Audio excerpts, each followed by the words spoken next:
Hello guys, welcome back to the Red Devil Stand with all the latest Manchester United news and transfer news. Well, we have some topics to discuss about. We will talk about the Mason Mount deal in further details. We will talk about the De Gea situation as well. I mean, what's going on there.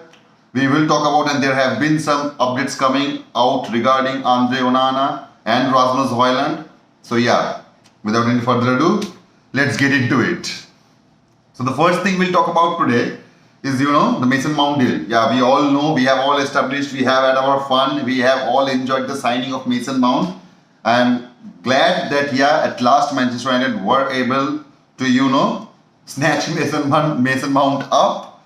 So it was good because, see, the thing is that in our previous season, in the last season, when we entered the, tour match period, we weren't able to sign any player who were supposed to play in the first team. I know we have got Malaysia back then in our previous season, but Tyrell Malaysia wasn't, a first team player, as we have all seen in our previous year. He was selected for quite a few matches, but he wasn't a regular first team player.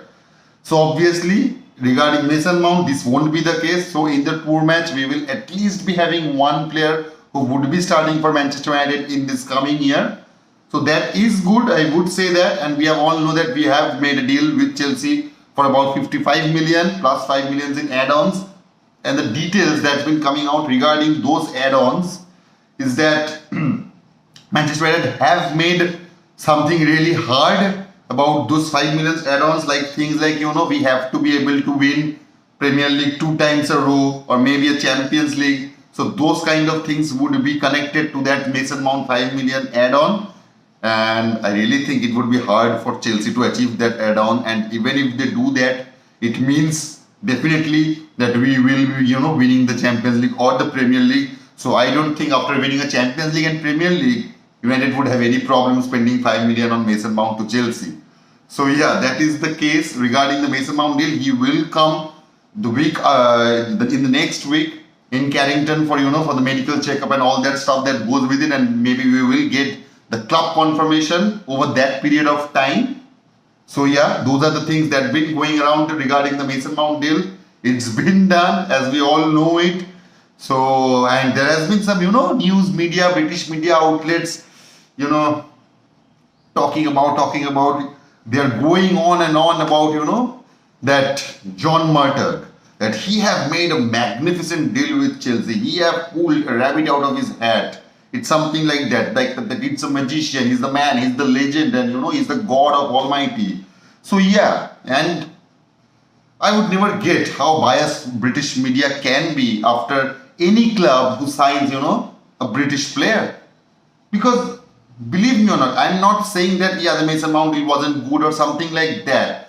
But there is nothing to praise John Murdoch about, He we have lost 5 weeks. We have been ongoing on that deal regarding Mason Mount. We have spent 5 weeks, and after spending 5 to 6 weeks, we got Mason Mount in the deal of 55 million plus 5 million in add-on. Okay. What did Liverpool do? What did Liverpool do when it came to McAllister? Are you really saying me that Mason Mount was even more informed than McAllister, who just won a World Cup, who just let his club, maybe I guess Brighton is playing the Europa League for the first time, maybe, I don't know. Maybe I guess in my lifetime, I guess they are playing for the first time in Europa League. So he have helped that as well. In club wise, he have achieved that. And what did Liverpool pay for him? A 35 million pound deal, man. That is what at least in my opinion, that is what I would think, pulling a rabbit out of the hat. It's not Mason Mount with 55 million, absolutely not. Yeah, it's a good deal, I get that. As we all know, our negotiators are shitty, but they were able to do that deal, so kudos to those guys. But yeah, there is nothing to praise them about. They just did their job. It is actually what they're supposed to do. So anyway, moving on to our next subject, David De Gea. I know this is the last day in his contract, but we should remind in mind that regarding Juan Mata, he also signed the extension of his contract after he was out of contract.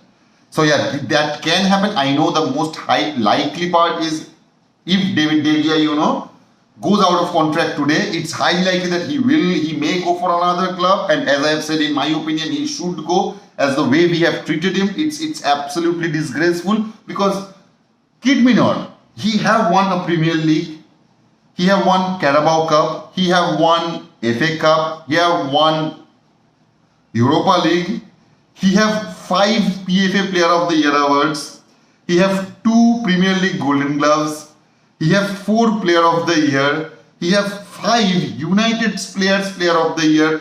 So in his 12 years of tenure, 33% of the time he was the Player of the Year. And this is how we are treating him right now after he have finished his contract. And he was in the verge of signing a new one, but we pulled out from him and given him a new contract, as we have discussed in our community as well. So yeah, I really don't know why would Manchester do that, and I'm not. And this is exactly why you shouldn't praise guy like Richard Arnold or John Martel, because they may have made a deal with Mason regarding Mason Mount. It's not that lucrative a deal, to be very honest. It's not like we are getting Mason Mount in 30 million or 35 million or 40 million maybe. It's 55 million. That's a huge sum of money, especially when it comes to our budget, It's only, 110, 120 maybe. So yeah, it's a bit harsh when it comes to David De Gea. I really think so. So we'll see. We'll see when it happens. We'll see what David De Gea decides. The time will come, I guess. So yeah. Anyway, moving on to our, latest transfers maybe. Fingers crossed. Hopefully it will happen really, really fast. As I have said, if we are getting rid of David De Gea, then we need a goalkeeper who can join us in our tour matches, because we won't be relying on Tom Heaton, I suppose. So yeah, I guess that would be the case. And Onana deal is kind of imminent, as we all know that Inter Milan wants to sell him. They want to sell him in this month, June, because of their financial fair play. But I really don't think that the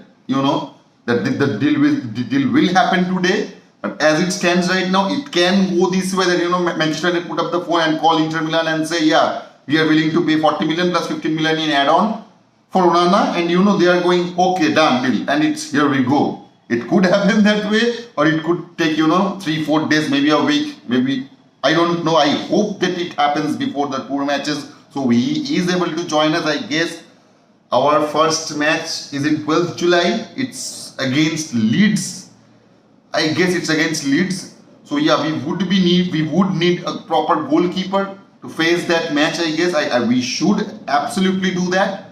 And you know what? I guess the Onana deal is will be imminent. As I've said in our community, that yeah, Manchester United, as I have seen in the past for the couple of years, that yeah, Manchester United does make some deal when it comes the early weeks of July. So it's highly likely that we will make that Onana deal as soon as possible. I hope so. I really, really hope so. And the HOJLUND, see, the thing is that we haven't sold, I'm sweating so much, we haven't sold anyone. We haven't been able to sell anyone. So as I have said, we need to sell players to buy players, as our initial budget is not that much. It's only 120 million. So we have already spent 55 million on Mason Mount already. So we are left with 65 million.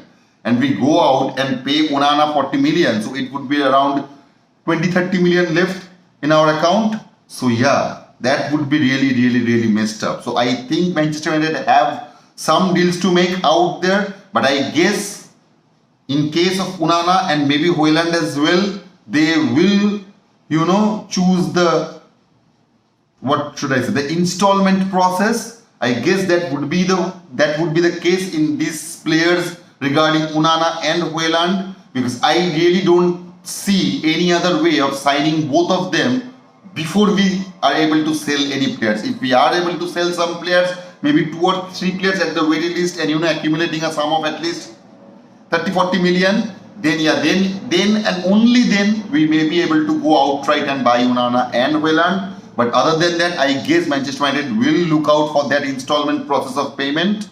And you know what, installment process of payments are always good, because you are not bound to spend the money right here, right now. So you can, so as we all know, see, if we sign Onana and if we sign HOJLUND as well, so we have got a striker, we have got a number 8, and we have got a goalkeeper, but we still down for a position for centre back and a player who can back up Casemiro. So those two signings are critical as well. So we need to sell our players really fast. It needs to happen. I don't know what the hell Manchester United is waiting for. I really don't know, man. But we should do that deal as soon as possible. As we all know that the way we played last season, the way Erik Ten Hag pulled, he actually pulled a rabbit out of his hat. The way he managed those Casemiro suspended situation, the way he handled our, centre back duo missing, as he handled with no striker. We had no striker for the last part of the season. I am not, putting Weghorst as a striker, because he wasn't one. He wasn't. Actually, he was played, Erik Ten Hag actually preferred him for the few matches in the number 10 role, a false 9 maybe you can say. So yeah, he wasn't the striker for us. Absolutely not. So we do needed a striker, and in my opinion, we need two strikers. But I really don't see that happening. I really don't see that happening. Even if Qatar get a holds of our club, I don't see that is happening. And yeah, there has been some news coming out regarding the sale as well, that Qatar is willing. As I have said in my previous videos, that there are articles coming out that Qatar is in the verge of making the deal happen. They are kind of, putting the pressure on the Glazers right now as we are speaking. And all the news that's been coming out from the finance department, as I have said, that the dollar price have gone up for the past few days. It's $25 right now a share for Manchester United. So yeah, it has gone up from 22 to 25. And the finance reports, that all the finance reports that's been coming out regarding that sale process, everyone is saying that Al Thani, Sheikh Jassim bin Hamad Al Thani, is at least paying $2.5 billion extra regarding Manchester United sale. He have valued 2.5 billion more than the club is actually valued. So we can all see how greedy the Glazers must be, that they're not giving them till now. It's like, you just wanted to have, a chicken noodle maybe, a roadside chicken noodle, a dhaba noodle or something like that. But you go up there in your BMW, and the cook or the owner of the shop has saw that you have came in a BMW, so he wants to sell his 100 rupees plate of chow mein or a noodle to you, and he demands, maybe 250 or 300 bucks for it. For the same plate of noodle he is selling for 100 bucks, he wants you to pay 300 bucks for it. And you know what? You're even willing to do that. You are going to meet up the challenge. You are paying not 300, maybe 280, 250, but he is not bending over, man. He wants you to pay 300. He needs that 300. So that is what the Glazers is on about. They want that outrageous amount of money. And when Sheikh Jassim had made them, not that he have made them halfway, he have crossed that halfway point, man. So yeah, he is doing everything in his power to get a hold of Manchester United. I really hope that they do it really fast. I really hope so. As you guys as I've seen my poll, that every one of you wants Sheikh Jassim. And as we have said in our community, right, that it's not like that we are pro Qatar. It's not that. We are pro of any person who gets rid of the Glazers, who get clear of our debts, and who will invest in the infrastructure. So yeah, who is doing that in our bidding war? I have never heard Sir Jim Ratcliffe saying all those things. So yeah, obviously Sheikh Jassim is the one we are supporting, as we want good thing happenings in our club, as we want good signings in our club, as we want our club to be, the theater of dreams again. So yeah, these are all the news that's been coming out. I will come out today later again, I know.